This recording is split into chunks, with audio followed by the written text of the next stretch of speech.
अस्सलाम वालेकुम, मैं हुमारी अली। आप देख रहे हैं मेरा चैनल। रजब अब मेरी ज़िंदगी का हिस्सा नहीं रहा। ईमान ने बाज़ाब्ता ऐलान कर दिया है, अब मेरे और रजब के दरमियान सब कुछ ख़त्म हो चुका है। किवान ही मेरी ज़िंदगी का मकसद है, वही मेरी ज़िंदगी का सहारा है और वही मेरी ज़िंदगी और जीने की उम्मीद है।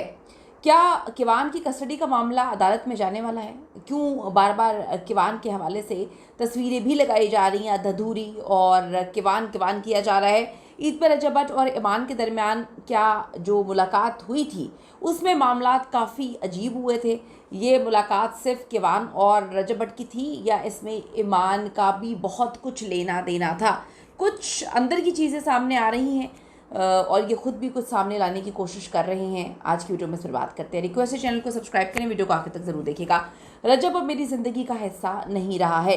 तलाक के नोटिस वसूल करने के बाद आप सबको पता है कि पहली बार ईमान और रजब भट्ट के दरमियान आमना सामना जब वो किवान से मिलने जाता है, वहाँ पर व्लॉग नहीं बनाया गया, वहाँ पर तस्वीरें भी नहीं ली गई। लोग इंतज़ार करते रहे। किवान की एक अधूरी तस्वीर जो है वो लगा दी गई। लोग इंतज़ार कर रहे थे कि शायद रजब भट्ट जो है किवान से मिलने जाएगा, किवान को व्लॉग में लिया जाएगा, ईमान से बातचीत की जाएगी और मामला जो है वो दुरुस्त सिमत में जाना शुरू हो जाएंगे। लेकिन ऐसा नहीं हुआ। पहली बार ईमान ने भी अब खुलकर जो है वो सामने आने का फ़ैसला कर लिया है। ये सामने आने का फ़ैसला तो बहुत पहले कर लिया गया था, जब इन्होंने व्लॉगिंग की कहानी सुनाई थी कि अब मेरी बहन आपी जो है मैं और वो व्लॉगिंग करेंगे। 27वें रमज़ान की बात की थी कि पहला व्लॉग हम उसमें डालेंगे। फिर तलाक़ का नोटिस का मामला शुरू हो गया और इनको लगा कि अगर अब ये व्लॉग डालेंगे तो चीज़ें ख़राब हो जाएंगी। लेकिन अब ईमान इन्फ्लुएंसर बन चुकी हैं और जो उनके भाई ऑन हैं वो यूट्यूबर बन चुके हैं।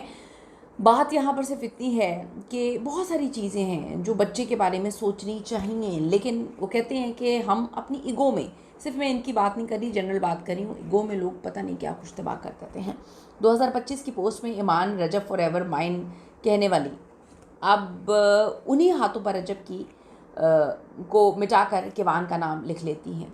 ये बड़ी तकलीफ़ दह बात है। शायद रजब को भी ये महसूस नहीं हो रहा, लेकिन ये बहुत दिल का टूटना और तकलीफ़ दह बात है कि आप का शौहर आपके लिए सब कुछ हो और कुछ टाइम बाद ही एकदम से आपका बच्चा, मासूम सा बच्चा, कुछ महीनों का बच्चा, वो जगह ले ले और शौहर बहुत दूर चला जाए, दिल से भी, नज़रों से भी और उम्मीदों से भी। उम्मीदें बड़ी मैटर करती हैं। रजब भट्ट ने अपनी अहलिया ईमान फातिमा से तलाक के कानूनी नोटिस भेजने के बाद अब साफ इनकार कर दिया था बहुत सारी चीज़ों से और ऐलान भी किया है कि वो इस शादी से मुकम्मल तौर पर जो है वो दिमागी तौर पर बहुत पहले ख़त्म कर चुके हैं, थक चुके हैं और ये शादी वो ख़त्म कर चुके हैं। रजब ने, आपको पता है, पॉडकास्ट में और लाइव में बड़े वाज़ेह अल्फाज में ये बार बार बोला है, मैं इस शादी को मुकम्मल तौर पर ख़त्म कर चुका हूँ, मैं इसे जारी नहीं रख सकता और ना ही अपना फ़ैसला तब्दील करूँगा। उन्होंने मज़ीद कहा कि ईमान फातिमा अच्छी लड़की तो हैं, लेकिन उनके इर्द गिर्द अच्छे लोग नहीं हैं, गलत लोग हैं, गलत लोगों का असर है। रजब का कहना था कि 1 साल की शादी को वालिदैन पे तरजीह देना मुमकिन नहीं है। ये जो इर्द गिर्द के लोग हैं, मेरे ख्याल में उनकी वालदा के हवाले से बात करें, उनके बड़े वॉइस नोट जो है वो सामने आए हैं, बहुत वॉइस नोट सामने आए हैं और ऑन का सारा जो किरदार है वो तो बहुत अच्छे से सबने देखा है। हम कभी कभी शायद अच्छा चाह रहे होते हैं दुनिया को दिखाने के लिए, लेकिन अंदर से हम जो है वो अच्छा नहीं चाह रहे होते हैं। ये ऑन ने बहुत दफ़ा वाजे किया है और ये कोई अंधे नहीं है, वो बेवकूफ़ लोग नहीं हैं। दुनिया देखी है लोगों ने, बड़े बड़े लोग दुनिया देखने के बाद लिख रहे हैं कि ये मुंह मुंह से कहना कि हम रिश्ता निभाना चाहते हैं, पीछे चपेड़े मारना और दुनिया के सामने कहना हम रिश्ता निभाना चाहते हैं, मैं भी कॉल कर लेता हूँ अपनी ईगो को साइड पर रख के रजब भट्ट को। भाई ऐसा नहीं होता है, ऐसा नहीं होता। आपको पॉडकास्ट में जाना ही नहीं चाहिए था। उसके बाद आपको मिस्टर पतलू ने अच्छी बात की थी, मिस्टर पतलू ने भी आपके मुंह पे चांटा ही मारा था, ये कह के कि ये मामला घर में सेटल डाउन करें।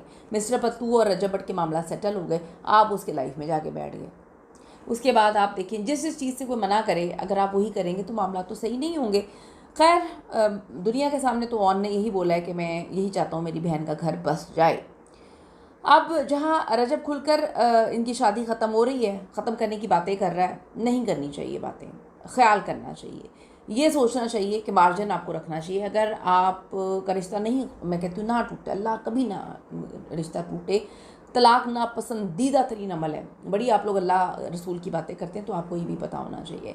लेकिन अगर ये रिश्ता जुड़ जाता है तो जो इतनी बातें आप कर रहे हैं ये बड़ी तकलीफ़देह हो जाएंगी रिश्ते को निभाने के लिए। दोनों साइड से दोनों को चाहिए थोड़ा कंट्रोल करें।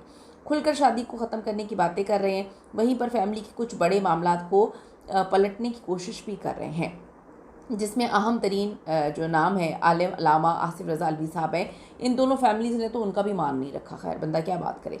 इस हवाले से ईद पर रजब भट्ट और ईमान की मुलाकात की बातें भी सामने आ रही थी। याद रहे कि रजब भट्ट ने अपने ईद व्लॉग में अपने बेटे किवान से मुलाकात का जिक्र किया और उसके लिए वो अपने ससुराल यानी ईमान के घर भी गए थे और इसकी इनवाइट जो है वो ऑन ने दी थी। ऑन ने कहा हमने आपको मैसेज भी कर दिया है और सोशल मीडिया पर भी हम जो है हर चीज़ वो सोशल मीडिया पे गवाह बना कर करते हैं, तो उन्होंने गवाह वहाँ पे भी गवाही बना ली।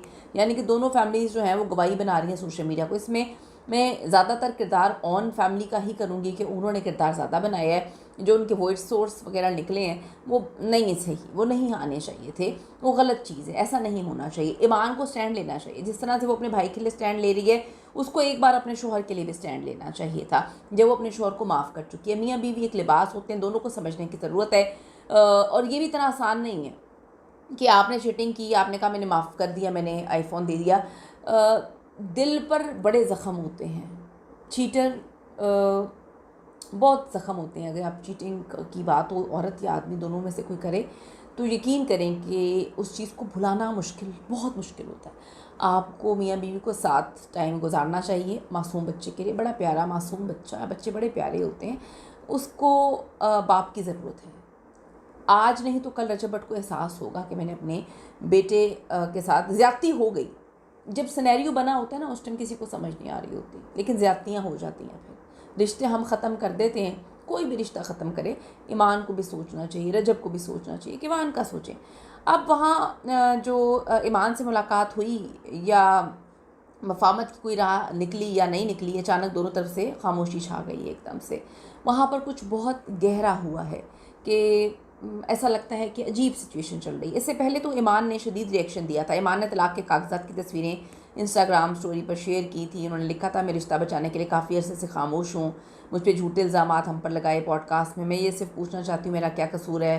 फिर रजब वार ने वाज़ेह किया कि वो सुलह की कोई कोशिश नहीं करेंगे। कुछ ज़राए के मुताबिक अल्लामा आसिफ रज़ा अलवी साहब ने सुलह की कोशिश की थी, लेकिन अभी तक कोई मस्बत नतीजा नहीं निकला इसका। पहले किवान की कस्टडी का मामला भी ज़ेरे बहस आ गया है। अब इस दौरान ईमान ने भी रजब को ज़िंदगी से निकालने का ऐलान करते हुए जो है वो साफ़ कह दिया है अब बस किवान और कोई नहीं है। रजब भट्ट कह रहे हैं कि बेहतर है कि रिश्ता ख़त्म कर दिया जाए बजाय इसके कि खींचा जाए, जबकि ईमान खामोशी से अपने बेटे के साथ आगे बढ़ने की कोशिश कर रही है। आप अपनी ओपिनियन ज़रूर दीजिएगा, आपको क्या लगता है कि ये रिश्ता बचना चाहिए, बचाने की कोशिश करनी चाहिए, ख़त्म हो जाना चाहिए। बहुत आसान होता है हर चीज़ को ख़त्म कर देना या ख़त्म होते हुए देखना। मैं सिर्फ ये बात कहती हूँ कि अल्लाह तोड़ने वालों को नहीं, जोड़ने वालों को पसंद करता है, जुड़ने वालों को पसंद करता है। अपनी कीमती राय ज़रूर दीजिएगा। See you in the next video.